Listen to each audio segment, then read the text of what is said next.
In today's video, we are going to show you how to exit full screen mode in Mozilla Firefox. Sometimes we accidentally hit full screen and can't figure it out how to get back. So the first thing that you want to make sure is you are actually in full screen. You will know because the tabs and toolbars and the menu buttons disappear. And the web page like this one takes up your entire screen.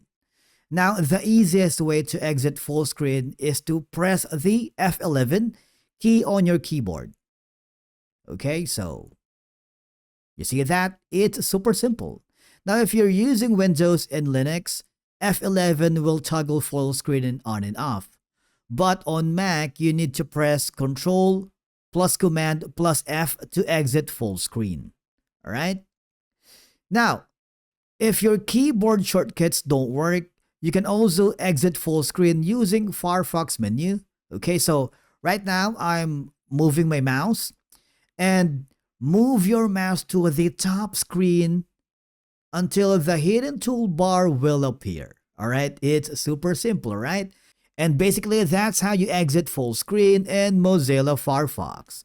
Thank you so much for watching. We will see you again in the next video.